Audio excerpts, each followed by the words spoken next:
So welcome everyone to the program track. In this session, we aim to set the stage, not only for the rest of the track, but for the year to come. So we appreciate you spending some time with us this afternoon. All right.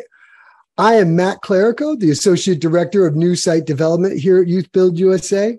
From the before times, I'll be handling the questions in the chat box and providing snappy banter throughout the week. So I've been on the program team here at YouthBuild USA for 11 years. Previous to that, I was part of the network myself, starting my career in 1996 as a member of YouthBuild Albany here in Albany, New York. I've done just about everything that you can do with a YouthBuild program, and somehow I'm still here. And your main presenter today will be our fearless leader, David Weatherly, Director of AmeriCorps Programs. How are you today, David? I'm doing well. How about yourself, Matt? I know it's hot in that attic. I'm actually in the basement. Oh, okay. Nice. Yeah, nice. It's 105 degrees and very muggy. So, yeah. Well, I'm down in South Carolina, so it's hot and muggy most of the time here. So used to that. But our AC is really good. So inside my house, it's actually very nice. So I'm the director of AmeriCorps Programs. I've been here at YouthBuild USA for the past 9 years. I transitioned into this role in May. So I'm very excited to have this new 3-year grant period as the director of AmeriCorps. I got my start at City Year as a Corps member. So I'm a AmeriCorps alum. And I've been doing nonprofit work ever since. So very excited to be with you all today. Clerico is the one who's on social media and is nice and talkative to people. And I try and stay off of social media as much as I can.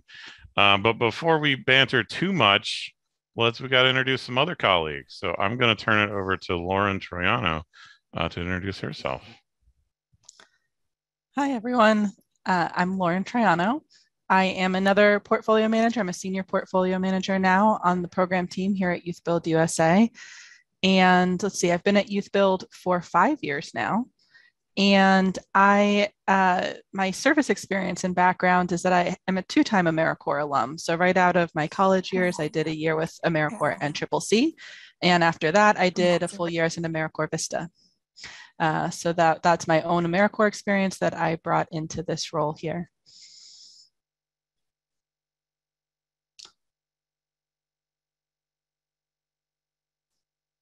Sorry, I was muted. So there's one more person on the program team. So let's hear from Tori. Hi, everyone. My name is Tori Hart, and I'm a portfolio manager on this team. And I've been here for 1 year. My work anniversary was last week. My experience in national service was with the Peace Corps. I spent just over 3 years in Malawi, and I really enjoyed that experience. And then went to grad school right after, and now I'm here at YouthBuild USA. Excellent. Thanks, Tori. Thanks, Lauren. So I need to switch the thing over here, but we're gonna do a little thing called Mentimeter. Hopefully y'all can see that. So I'm just going to put a link in the chat box, and we'll give you all a second to get there. And as you do, if you could just tell us where you're joining us from. Oh, it's happening. It's happening live. People are doing it. The magic of internet. Look at that. Nice. We got like a band, like across, like, what's the, I don't know roads. But there's like the northern, so there's different ways to drive across the country. And there's like the northern route and then the southern route. And I feel like there's another like third, like coastal route or something. And we started off on that band towards the top of, I think, like the northern route of driving across the country. The Route 66. Nice. Oh, somebody is off the map. That's that YouthBuild middle of the ocean. YouthBuild Atlantis.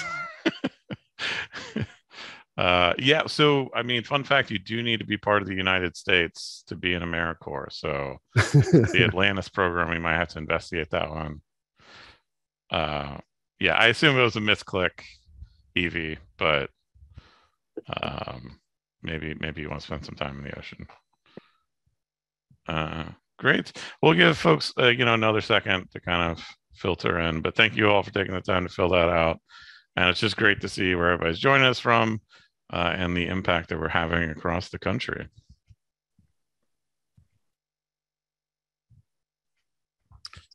So I'll see if I can go back to our main presentation. Skip ahead a little bit. Bam. All right. So yeah, so we've already gotten to the D&D portion. Oh, I see resume slideshow. I can go here. So we've already gotten to the D&D portion of our presentation. So why am I talking about Dungeons and Dragons? What is Dungeons and Dragons? Are you even on the right place? Well, you are in the right place if you are here for YouthBuild AmeriCorps program. And the reason that I'm talking about Dungeons and Dragons is similar to the presentation that we just had about mental health and wellness and resiliency. I think it's important that we remember to enjoy the work that we do and inject fun into this. So I am an avid player of Dungeons and Dragons. It's something that I take a lot of joy in, and it's a way for me to be social as somebody who grew up with a lot of social anxiety and had trouble making friends. It's a way for me to connect to others. And I want to bring it in here to use it as a metaphor for different things that we're going to talk about during this presentation. Because if you're not familiar with Dungeons and Dragons, it's a tabletop role-playing game. And what you do is you get a group of people together, hopefully people you like, and there's one person who's the dungeon master, and they're responsible for setting up the world of the game and making sure that all the rules are followed and all the expectations are met. And then everybody else at the table is a player, and they're playing a character. And so the way it kind of works, it's almost a mix of kind of like improv theater. So you're taking on a role. Like my previous character was Gardener Valschlag, who's a Goliath, who's like 8 feet tall from the mountains, who's big into fighting. And you take on this role of this character, and then you also do kind of wargaming where you're kind of rolling dice. So but the important thing to know for people who aren't familiar with it is that it's collective storytelling. It's people coming together and trying to have fun and a collective experience. And so I link this back to sort of what we do in the YouthBuild environment, because it really matters how we set the tone and how we talk about what is going on at these YouthBuild AmeriCorps programs and how we're setting expectations for young people. So there's this concept within D&D called Session Zero, and it's a best practice where you take the time to sit down before the campaign starts with your group of players, and you walk through, okay, this is the tone of this campaign. Here's what it's going to be like. Here's a character who fits this setting. Here are some objectives we're going to have. And it lets the players know, how they should be building their characters. And so we want to spend some time today in this session talking about AmeriCorps Session Zero. What should the YouthBuild AmeriCorps partnership look like? What should the focus be? What are some areas that we're really thinking about as a network? And so these are just some of the 3 things that we're going to kind of go over today in relation to this partnership as we're setting the expectation for the next 3 years and hopefully setting everybody up for success and to enjoy the partnership, have a successful campaign with us. So first, we're going to talk through education awards. As I mentioned in the main session, we really want this to be the tangible benefit that young people are earning at the program. We're going to talk about turning up the volume on service and how service can be meaningful. And then lastly, I'm going to turn it back over to Matt Clerico to talk about AmeriCorps integration and sort of bringing it together at the program. So we're going to take a second and kind of check in to see, what kind of keeps you all motivated at the program. Oh, I don't have a Mentimeter for this one. So this is actually in the chat. So if you can just take a second in the chat box and just kind of put what keeps you motivated around this work with YouthBuild and AmeriCorps. We just had that session. We were talking about how stressed we are and how, it's been a challenge. So what kind of keeps you all going in this work? So thank you for folks putting things in the chat. Seeing a lot of focus on the youth, observing the member impact, the young people, making a difference, the service to the community and accomplishments. So thank you all for putting that in there. Again, heavy emphasis on the young people, but also kind of the community that we're helping to serve. So again, this is just something that we want to kind of keep in the back of our minds as we go throughout this work to stay motivated over these next 3 years. And again, we're going to spend some time throughout this week and mainly tomorrow digging into some of the nitty-gritty of this grant and how it operates. We're going to be, resetting the page in terms of that we intentionally made this session and this week not just new programs and new staff members, but the returning folks as well. We wanted everybody in the same room getting the same information. And we're going to be going back to some of the basics, and we're going to be talking through the fundamentals of this grant. And we're going to get very granular around sort of what some of the things that need to happen. And so it's important for us, I think, to take the time in this session to hopefully set the stage for, the things about this grant that aren't related to just making sure we're complying with the rules, but the things that are really adding value to your programs and adding value to your young people and putting this at the forefront. We wanted this to be the first session on the program track to really emphasize the forefront of the youth and their experience and serving the communities. And this goes back to our pyramid of purpose. I won't spend too much time on this because, Matt Fisher went over this a lot in the opening. But, again, in this session, we're going to spend some time in here going over the top of the pyramid and the culture and other things. And then as we go throughout the week, tomorrow and on Wednesday, that's when we'll spend more time on protecting the investment and making sure that we have a solid foundation moving forward. All right, so this one I have a Mentimeter for. So this is talking about the education award. Let's see how smoothly I can transition to this. Okay, going to Menti, copying the link over, hitting the thing. All right, so it actually should be the same link, hopefully. But so if you have it open still, it may have shown up in there. But hopefully it is giving you something and you can enter in some facts about the Education Award. What do y'all know about the Education Award and sort of how it works? So if I set this up correctly, I believe it is a word cloud. So when people start putting answers in, hopefully we'll start seeing stuff. Oh, there we go. Right as I said that, because I was getting nervous. I was like, shouldn't things be popping up? And then bam, right as I was getting stressed out. It popped right up. Oh, a lot of 7 years. Okay.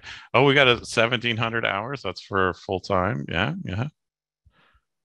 Title IV. Yeah, Title IV. Let's talk about Title IV for a second. Affordable housing, future opportunities.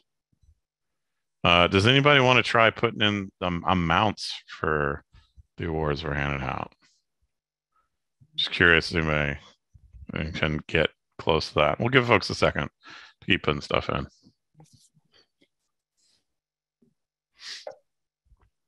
$4 million. I think that was something from Fisher's presentation earlier. College money. 225. That's another good number that we should talk about. 718. Is that like the year 718? Is that 17, 18? What happened in 17, 18? I mean, I was a history major. I should know something that happened in 17, 18, but I don't have that one. 17. Oh, okay. This is for the quarter time amount of the award. So $1,718. Okay.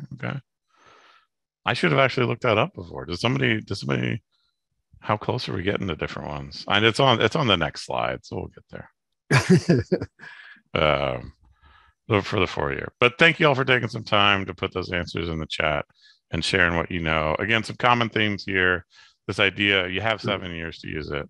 And we can go back to the presentation and go through some of these things. So one thing that people didn't point out, but it's worth remembering, is you need to have your GED or high school diploma to use it. So hopefully young people are earning those in your programs. As many people pointed out, you have 7 years to use the award.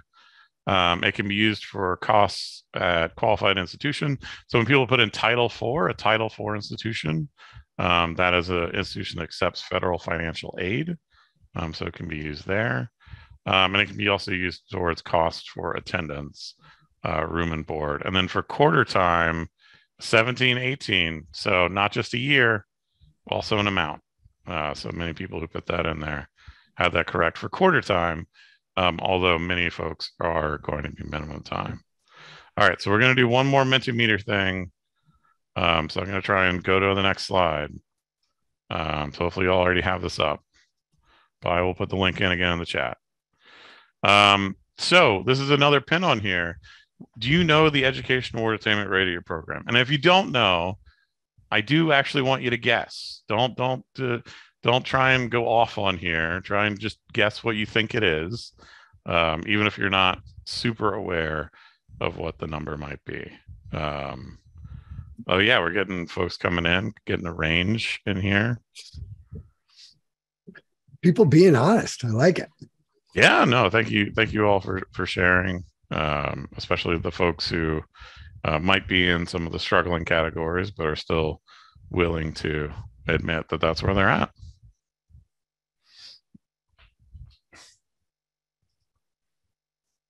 So, I bring this up here, and we can hopefully kind of see where everybody is at, because in the State of AmeriCorps at the end, Matt's going to talk a little bit more about some of our goals for the next 3 years. But this is one that we do want to spend some time on and focused on in terms of improving our education award attainment rate and really acknowledging a few realities in our field that can create challenges around this and ways that we can kind of do this better.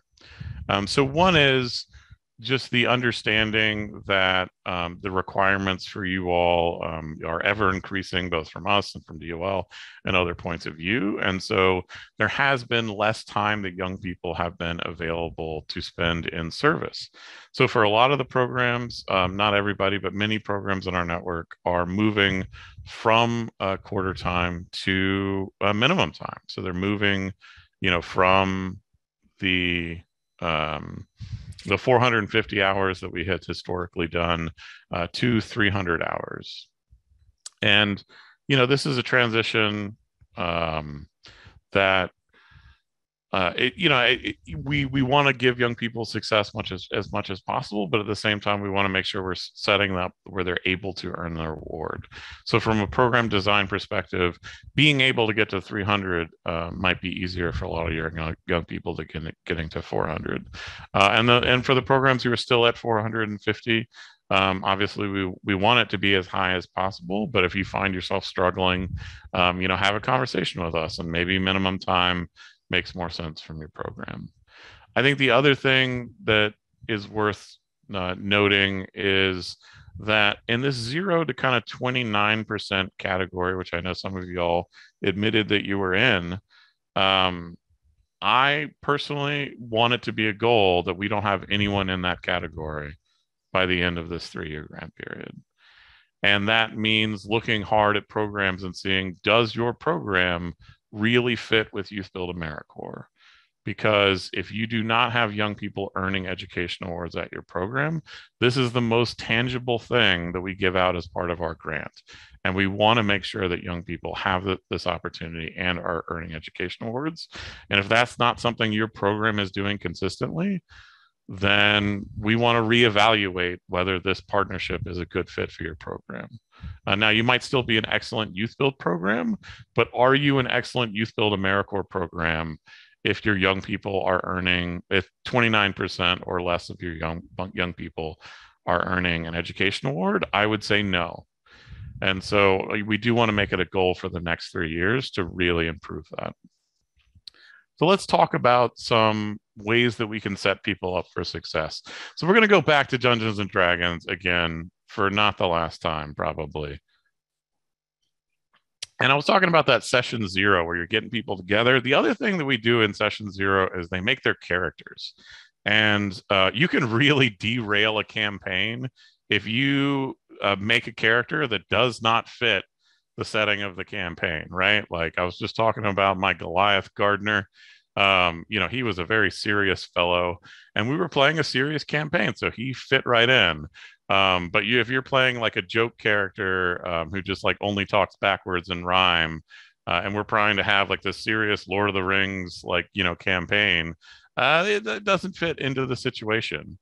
And part of that is miscommunication and not setting people up for success. And also kind of the framing of what we're talking about. So we want to set up our young people for success, and I'm going to break this into kind of 3 main categories. So the first one is really understanding the motive of the young people and how we can message around the education award to fit where people are at. The next piece is the opportunity, which we were talking about, that program design piece. And lastly, it's really important, both in Dungeons & Dragons and in AmeriCorps, to understand how the rules work so that you can use those to your advantage. So here's kind of a motivation piece. We've got 2 different Blue Drakes. One Blue Drake who's entering your program as a member. They're interested in getting a job, and that's sort of their focus. They want to get a GED, they want to get a job, and then they want to leave the program. Now, there's nothing wrong with this on its surface. It's understandable that many young people are looking to make money to support their lives. So totally get why when they hear some of the messaging around the education award and focusing on secondary education and maybe earning a degree, that it's not something that resonates with them. And then you might have another member who is really laser focused on, they want to make sure that they're going to college. They want to make sure that they're earning a further degree. So when they hear about the education award and the way that we frame it, they're like, yeah, that sounds exactly what I need. More money to go to school. I want to go to school. That sounds great. So, with that second member, I think we have learned over time how to message to that member, how to work with that member who's already motivated around the education award, already sees the need and how it would be helpful in their life. But I want us to think a little bit more about that first member because, as we're in a job environment where it's easy to get employment, we have more and more of those young people who are like, look, I'm not worried about college because I know if I could just get my GED, then I can get a job that'll support me. So I'm not even thinking about this education award right now. So here's a way that we can potentially frame it with your young people to kind of help those young people who aren't on that college path, right, or aren't interested in going to college. And that's really figuring out what they're interested in. And a point that I guess I want to make about the education award, and even though we would love young people to be interested in going to college and university, really it's about investing in that learning for life. So, when they leave your program, that should not be the end of learning. And so here's just an example that I have of something that you might be able to do at your local program to help motivate and talk to your young people, which is finding non-degree earning courses that fit into the interest of what your young people want to do. So say you've got a young person who really loves creating music. That's something they're passionate about. They may be like, hey, I'm going to get a job in construction because I got to pay my bills. But really, it's music that kind of speaks to me and feeds their soul, right? Well, I mean, if they earn their education award, they could take a course like this. So I went to Midlands Technical College, which is a local community college here in South Carolina. It's like 10 minutes down the road from me. I looked up their course catalog. This is something that's offered in the evenings. So it's a 6-week course on studio recording. Costs $449. This is something they could pay with their education award, right? This gets them time in a lab. It gives them understanding of how different audio recording tools happened. And as y'all pointing out with the $1,718, if you take that 449 and you're applying all 1,700, some of that money would come back to the young person if their account is all paid back up. So maybe they want to buy some audio software or something that could help them, a really good microphone, right?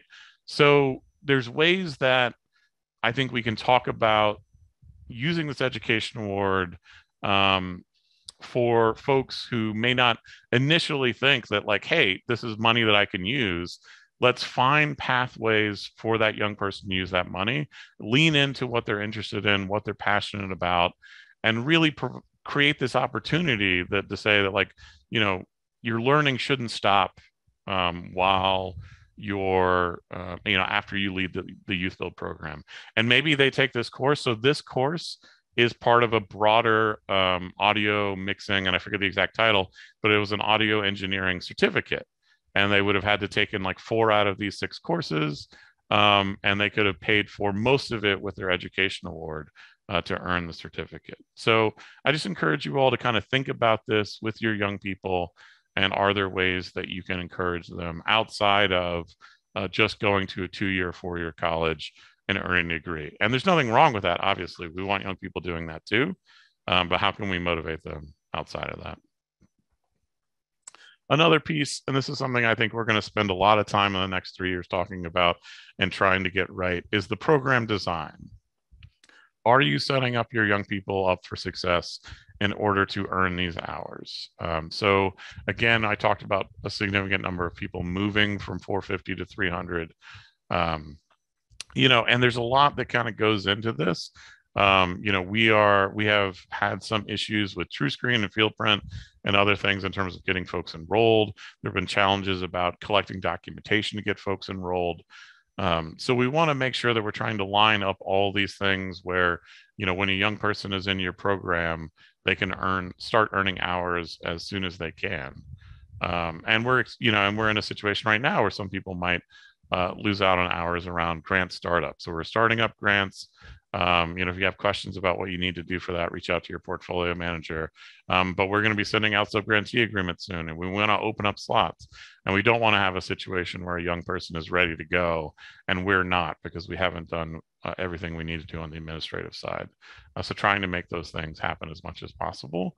And really what we want there to be is create a culture and expectation around, you know, if you have finished your YouthBuild program and you have been a successful participant in your YouthBuild program, that should come with an education award. If you are successful in your YouthBuild program, why aren't you also earning an education award if you're rolled in AmeriCorps? So asking that question, getting to the bottom of where is that gap? What's causing those issues? And if you all have ideas and suggestions on how to solve that, would love to hear kind of y'all's perspective on some of those things. And the last thing I want to talk about related to the education award is understanding the rules of how it works. So, you know, we have a lot of veterans here on the call. We have some new people. So for some of you, this may not be new information, but, you know, I can't tell you the number of times that we are talking on the phone with a program and we're like, oh, well, you could re-enroll them. And they're like, oh, I didn't realize I could do that. So let's talk about that for a minute. You can re-enroll your young people for up to 4 terms in AmeriCorps State and National. Now, this can be confusing because Department of Labor doesn't allow you to re-enroll young people, but we do. And so if you have a young person who's a superstar, maybe they earn those 300 hours in the first 3 months of they're at the program, and you have them for another 6 months. You're like, well, let's get them another 300-hour slot. Maybe we can give them a 450-hour slot next time. And they can earn even more money that they can use towards furthering their learning for the rest of their lives, right? So that's one piece around re-enrollment. The other piece, and we're going to spend some time on this tomorrow in terms of getting into the logistics of it, but just being aware that there's personal and compelling circumstances where if you have a young person that gets to 15% of their service term, they have an option where you can exit them with a partial award and they can earn some money for being in the program, even though circumstances may not have worked out. So like I said, we'll get in the details of how that works tomorrow. But I just want to make sure that everyone is aware that that is an option. And the last one is exit for employment. So this, your young person needs to get to at least 50% of their service term. But this is if they're leaving your program to go into employment, then this is potentially an option. The one caveat I will put around this in terms of exit for employment is that you really should be happy to see your young person exiting for employment. This isn't something that we want to do to boost numbers. It's no. This person was successful in our program. They did a very good job, and now they just have a great opportunity. So they can't continue in our Youth Build program, but we're very excited for them. So we're using slightly more gifts this year. So this is what we want to happen with exit for employment. You have your young person, you fill out the documentation, you're like, yeah, today was a good day, right? That's how you should feel when you're doing an exit for employment. It should not be like this, right? You shouldn't be like, well, all right, they're done. I don't have to see this person anymore. Just bye. That should not be the feeling that you have in the program when you're doing exit for employment. So more today was a good day, less bye Felicia. That's what we should be doing. All right. So we did education award. We talked about that for a minute. Now I'm going to go ahead and move on to talk about service tracks and unmet community need. Actually, well, let's pause actually for a second because we are in between two things and there is one question in the chat. Yeah, so there's a couple questions actually. Yeah. Joanna's asking, what's the definition of 4 terms? I was under the impression that it's the equivalent of 2 full-time terms in a lifetime. What you're thinking of is the amount of education awards you can earn. So you can earn up to the equivalent of 2 full-time education awards, but everybody can serve in AmeriCorps up to 4 times. Yeah, that's exactly right. So there are, and I didn't mention the 2 full education award piece, but that is another limit, is that you can only earn up to 2 full education awards. And then Sherry had a comment earlier. Let me see. So they can get the balance back in cash in their pocket after paying for one class if it's less than the award. She was unaware of that. Do you want to expand on that, David, or do you want me to? Sure. No, I can talk about that. So what's the best way to phrase it? Or we're being recorded. It's up to the institution that's drawing down the money, right? So way back in the day, when I used my education award, it was the State University at Albany's policy that you could pull down a certain amount, and that was equal to what it would cost to live on campus that semester. And then, you pay your tuition, and then they would give me some of the money back. But it's up to them. As far as I know, that's old information. I don't know if David has anything more to say about that. But I would check with your student account office. Yeah. Sure. Yeah. So I guess I'll explain how the process should work and how the process may work, and then people can do with that information what they will. So in theory, the process should be you go and you talk to the financial aid office or, the bursar or whoever's at the college or university. You ask them, hey, I have this education award money.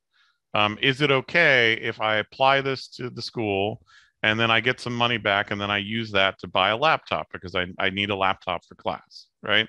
So I did that when I went back to school. And so that's the way the process should work in theory.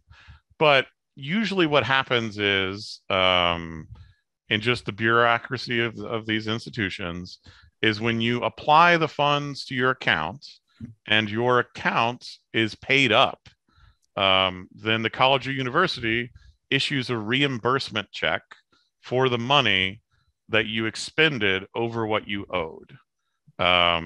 So you get money back. Now, in theory, that money should be used for qualified education expenses, but it's sort of and technically the school is the arbiter of that, but there is no formal process at most colleges or universities for them to sign off on how that money is used. So Hopefully that was explained in a way that made sense to people. Yes, Clerico. I see your hand is raised. Oh, thanks. Yeah, Matt Clerico, Albany, New York. So what you're saying is the institution's almost like a dragon sitting on its hoard? I appreciate the reference. So that's a good point is, yeah, if you are not paid up, the college or university will take whatever money you apply to your account and they'll apply it to whatever you owe. But if you are paid up, then you have just given the college or university more money than you should have. And so they are under an obligation to return those funds to you. All right. Paloa Flores, I think you had a question you want to ask? I just want to add. Yeah. Paola. I just want to add, as I'm helping the members request funds for college, I typically see what their fees are and then add a little bit more for their book or any other additional expenses. And usually what the colleges do in our, where we're from, they either give a check or they open a bank account with the college. And then that way they're able to use those funds for any additional expenses. And usually it's like books or any other items that they need for the classes that they're taking. So that's how we go about it. And that's how it's kind of been working on our end. Yeah, thank you for sharing. And I think that's an excellent point of different institutions are going to approach this differently. And so, yeah, some of them, they might help create an account. You have excess funds in that account. Some of them might return it to you as a check. It just depends on the college or institution. Hey, David, before you move on too, could you talk about the relationship between re-enrollments and the slots that were granted to a program? Sure. Yeah. So in case this wasn't clear, when you re-enroll a young person, that is filling a new slot. So it is treated just like you had a new student come in and enroll. So for meeting your enrollment targets, re-enrollments count just like regular enrollments. Thanks for bringing that up, Matt. Yeah, well, that's a question I get often, even from experienced people, because they don't realize that if we grant you 20 slots, that's 20 enrollments, not necessarily 20 individuals. So it's something to keep in mind as you go to reach your goals. Thank you, David. Great. All right, we'll keep the questions coming in the chat, but we will move on because we do want to finish on time. So I'm going to talk a little bit about service tracks and unmet community need and this idea of meaningful service. So when we are kind of plotting things out from an AmeriCorps point of view, and we're talking about a service track. So we're talking about, construction, or we're talking about digital divide, excuse me, community health and wellness. We want to start with identifying what this community unmet community need is. Then planning around the impact, the service activities, and finally setting performance measures or just really tracking the goals that you are set. So when we talk about this unmet community need, I think one of the things that we really want programs to do is, and you don't have to do all these 5 steps of service learning, but this is a framework to think about it and share about it. But this idea of these investigation and preparation steps within your service. So sometimes, we get focused on getting into the service and making sure things are done, and we got to get this house built, that we don't necessarily take the time to spend a little bit in the investigation and preparation. So what does that mean? That means actually talking to young people about the housing situation in your area. So I know I was in a presentation a few years ago that the Heart of Oregon Corps did for their young people. And they talked about, hey, we're in a tourist area and we have some people who kind of come into this area and they buy housing and they're driving up the prices. and making it unaffordable. And that's one of the reasons why it's so important that we're investing the time in doing this affordable housing. So by taking that time and talking to the young people about the housing, now they may have experienced it. I mean, a lot of the young people know on a visceral level what that housing insecurity is in their community. They experience it, right? They might be experiencing homelessness or housing insecurity in a number of different ways. But taking the time and talking through what it's actually like in your community and talking through the different social factors that are going on helps set the stage and them gain a broader understanding about what they're doing, because we want this to be meaningful service. So the more they understand about the service that they're doing and how it's affecting this unmet community need, the more impactful it is. So, again, that's sort of kind of the preparation piece. The other piece is around this reflection. Are we taking the time to reflect on the work that we're doing? And again, circling back to that unmet community need, how did what we do impact the community, right? So how did your work on this housing or this particular project on a particular day, how did that help people? And in an ideal world, this isn't always possible, but we want this impact to be as tangible as we can, because it makes a difference to the young people and how they experience this work. So in terms of this demonstration piece, really thinking about, are they able to see, if it's a housing project, are they able to meet the recipients of their housing? Are they able to see the impact? And I'm reminded, I was on a recent visit at a program and I was meeting with the construction manager, and he was talking about how, he was struggling to get the young people as motivated as he wanted them on the project and really kind of getting things done. And then he went out on a Friday service day, and they were out there in, the 100+ degree heat at a food bank, and they were handing out food, and the young people were engaged and invested and hustling and just doing everything they could to help out, this nonprofit, and also helping the people coming to receive food at that organization. And when I talked to the young people, they were like, yeah, that's our favorite service project, because for a lot of us, I remember going to that food bank when I was younger and receiving those foods. I know what it's like to be that family, that set of meals makes the difference between going hungry and not. And so that service to them was very real and tangible, and it connected with them. And so it was a lot easier to motivate the young people to be engaged in that service, even though it was hard. And so when we have these housing projects and they're divorced from the impact they're having on the community, and they're divorced from how they're serving others, it can be a lot less motivating for the young people, because we really want them to have that impactful service experience. I think I put this in the links document, but we do have a service video that talks about service, the 5 steps of service learning. See, right as I mentioned that, Matt Clerical, I got you, dog. Come on. Always on top of things. So there's a link to that that kind of talks to, if you want to investigate more about service learning. We're not going to spend the whole time doing this, but it is a useful framework to kind of think about. But I do want to have some time for you all to connect to each other. So we're going to take a few minutes and we're going to do some breakout groups, and and we're going to see if we can get folks talking to each other around some of the service projects at your program. And so this can be a primary service project like your construction. It could be a secondary service project like something that you all might do on Fridays.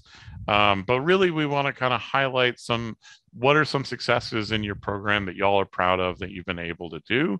And if you're new here and you haven't really been a part of a bunch of successful projects, maybe you can share something that y'all have been talking about or planning around, and trying to think through, what made it successful, or what sets it up for success, and did it have any of these components of service learning that I was just talking about.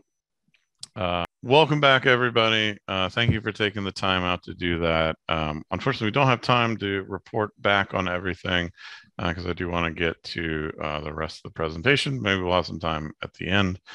But I do appreciate y'all taking the time to do that. And even in this virtual space, that we wanted to make some time for you all to get some ideas from each other, because the best resource around this work is you all who are doing it on the front line. So hopefully you got to talk to somebody, share some ideas, hopefully, find a way to follow up with them maybe afterwards and talk more about this. And then, actually, I don't think Fisher mentioned this morning, but we are hoping to go back to doing in person in January and having space for some of these more conversations. The goal is to do a kind of optional conference that is not focused so much on compliance, but is focused more on these types of topics and really giving you all more space to talk to each other. So that's the goal. But thank you again for taking that time.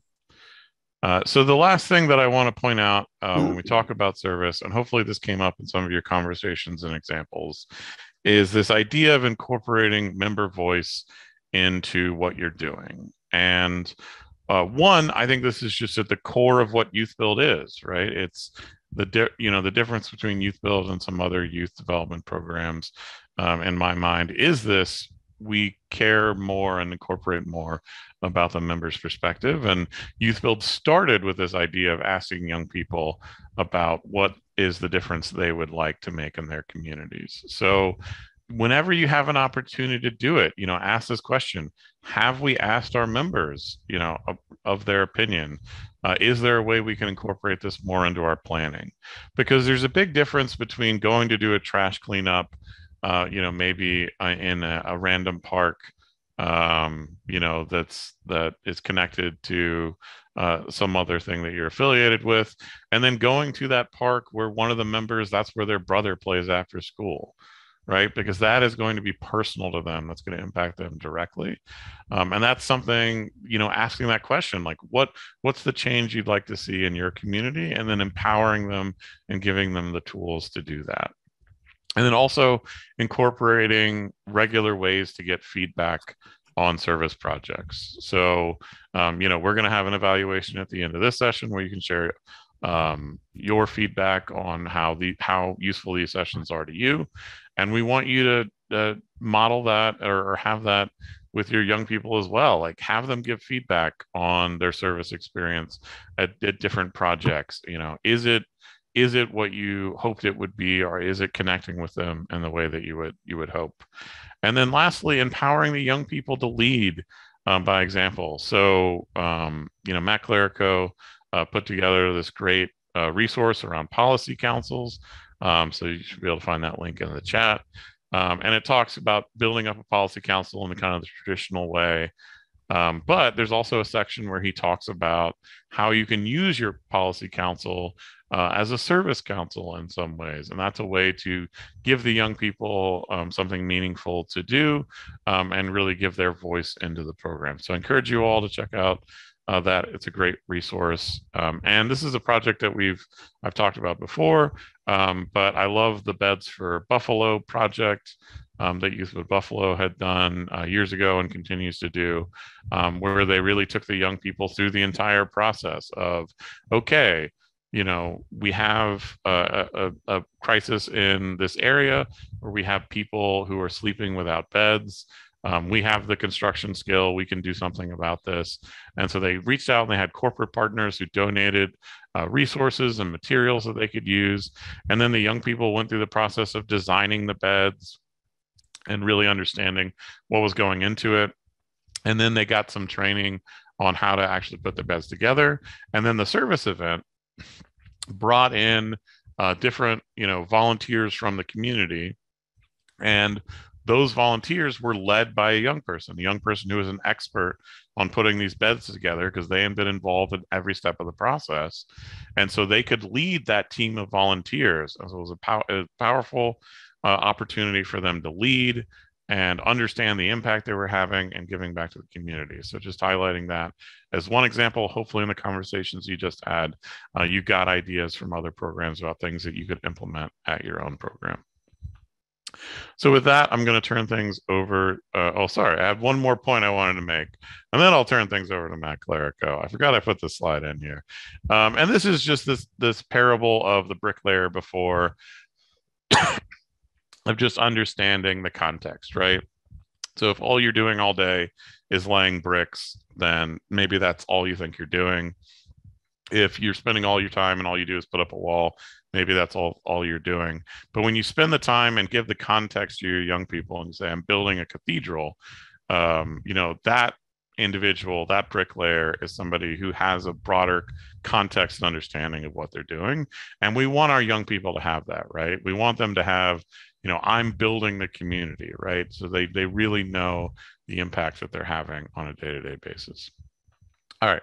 Now with that, I will turn things over to Matt Clerico to talk a little bit more about our next piece around AmeriCorps integration. Yeah. So thanks, David. It's really just talking a little bit about strategies to make this work. Again, AmeriCorps shouldn't feel like an add-on at your program. It should be part of what you're doing. And, a key part of being successful and having your young people earn their awards is really making it part of your programming.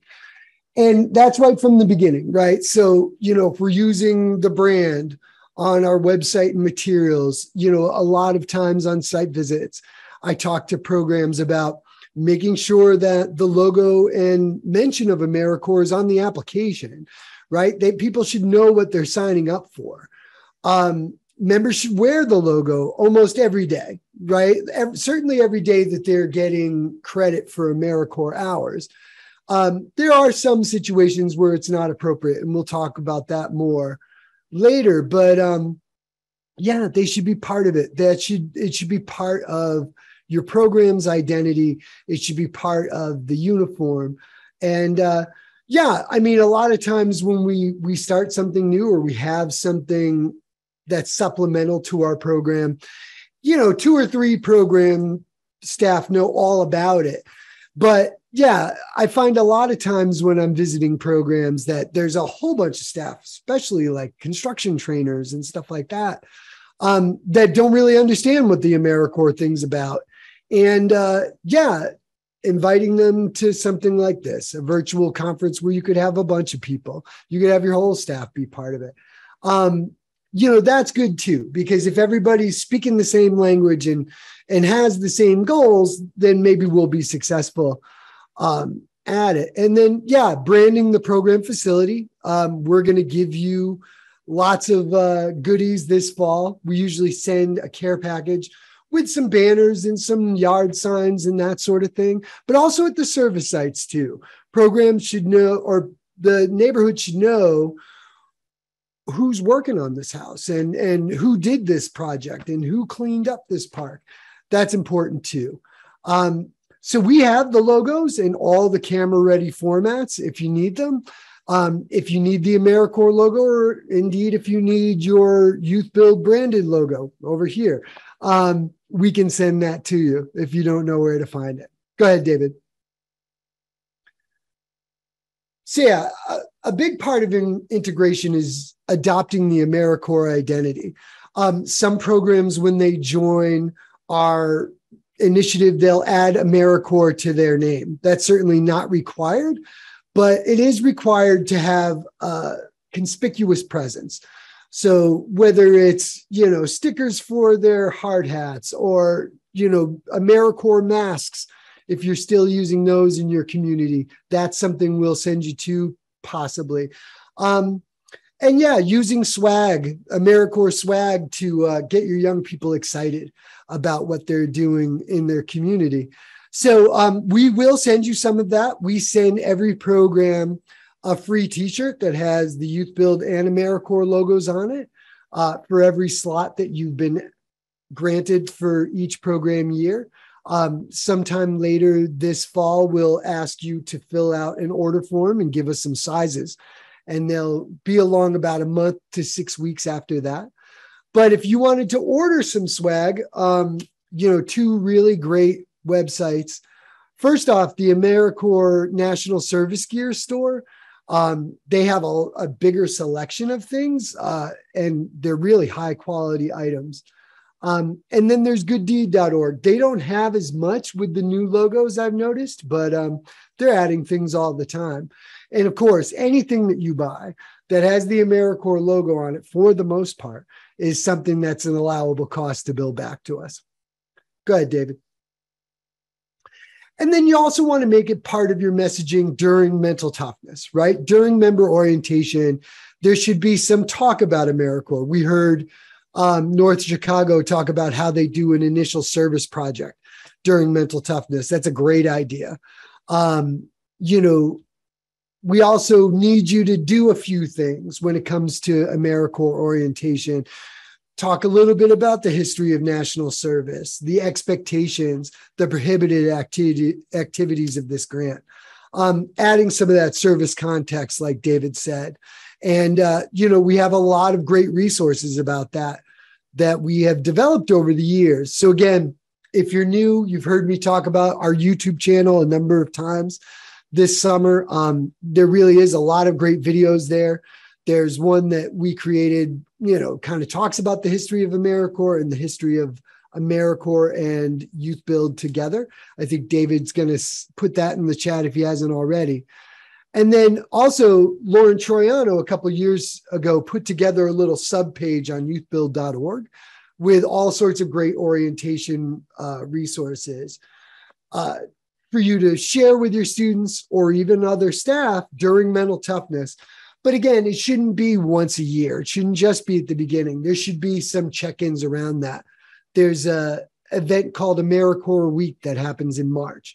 And I tell folks all the time, that's a great time to bring up some of these things again, or, talk about AmeriCorps and where everybody's at with their hours and that sort of thing. It's an excellent opportunity to do that. So, that's about it. So the orientation resources, like I said, Lauren Troiano has this great sub page on our website with all sorts of links for you, but dig through that YouTube channel. Another great video that we put together a few years back now, but is still great to show during mental toughness is Dorothy Stoneman, our founder, and a bunch of alumni talking about the Education Award and talking about the opportunities that it can open up and the ones that's opened up for them. So that could be a great one to show so people can kind of picture themselves using it. Go ahead, David. And then again, as far as resources, there's always us too. I mean, we're here for you. If you have a question about anything, please get in touch with us. This is literally our job. When people email us and are like, sorry, I'm asking another question, or somebody texts me and they're like, I got to ask you another thing. That's fine. This is what we're here for. Whether it's about orientation or is this service project we want to do, is it appropriate for AmeriCorps? Is this situation where we're doing a fundraiser and some of the young people are going to be there, is that appropriate for AmeriCorps hours? These are the kind of things we love to talk about and we can help you figure out. And indeed, did you forget everything we tell you this week? Give us a call. We can walk you through any of these pieces because, again, nobody expects you to retain all of this from a 3-day webinar as you go through the year trying to be successful at this work. So, treat us as staff, treat us as partners in this work. Get in touch with us. We've got your back. All right. So, I did see some stuff go through there. I don't know if they were direct questions to me or.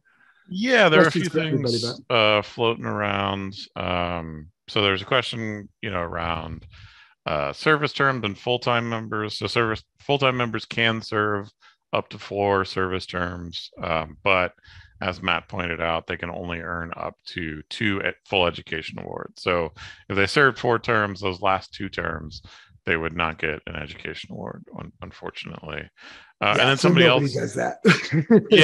I don't think. I imagine it's very rare.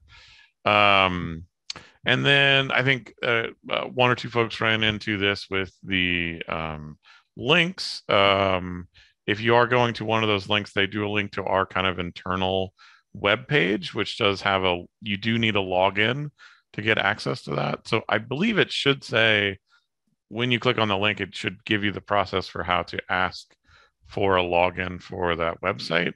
But if you are struggling getting the login information to our website, just let your portfolio manager know, and we can help get you access to that.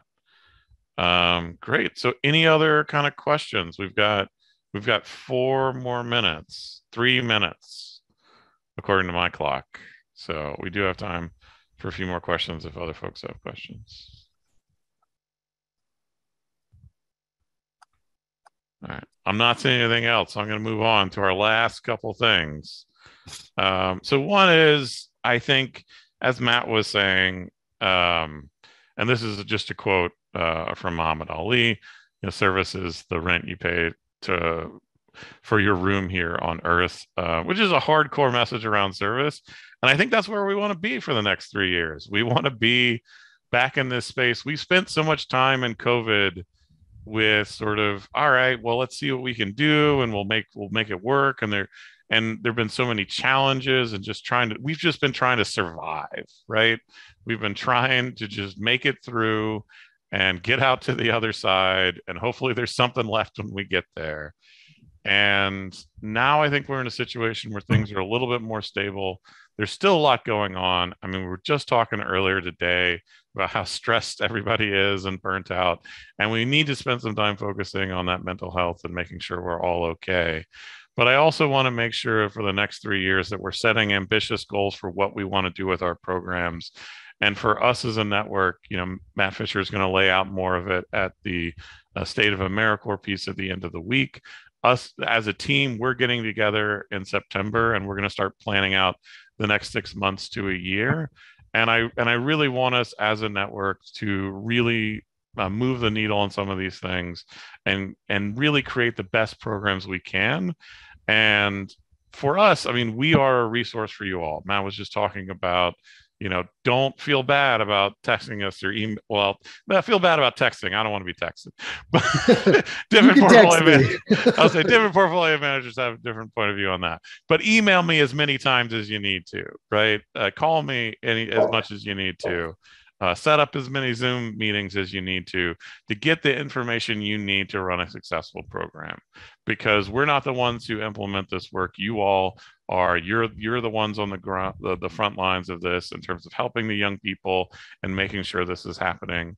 At the same time, I hope it comes across in our presentations on this work this week that we here at the YouthBuild AmeriCorps team care a lot about the work that you're doing. We care about the young people. We care about service, and we want you to be successful. So everything that we're doing is trying to set you up for that. And so the next couple of days, we're going to be getting into the weeds of things a little bit. We're going to be going over enrollment, criminal history checks. We're going to be going over timekeeping again. And we do that to set the base of our pyramid. But at the core of all of this is our belief and love of service and how it can transform lives. And so we want to make your job of doing that as easy as possible. So we're gonna go on to evaluation. That's the end of this presentation. Thank you for taking the time. I had a thing about the metaphor with the dragon, but I think I'm just going to leave this cool image up here. And if you want to talk about Tiamat, you can stay about later, and we can talk about the 5-headed dragon queen. But go ahead. We're going to go ahead and put in a link into the chat around an evaluation. Please tell us whether this was helpful or not, what aspects of it were helpful. Like I said, we're here to serve you all, and we want to make sure that what we are doing is successful. So take some time to do that. We are going to kind of go into office hours. So if you do have questions that you want to ask, you can stay on the line. But we realize that you all are busy and you've got a bunch of other things going on. So if you don't want to stick around for the optional office hours, you can head out. But thank you again for taking the time for being with us and all the work that you do for young people. And we'll see you all back here around 12:15 tomorrow, and we'll be back in that sort of general session with everybody.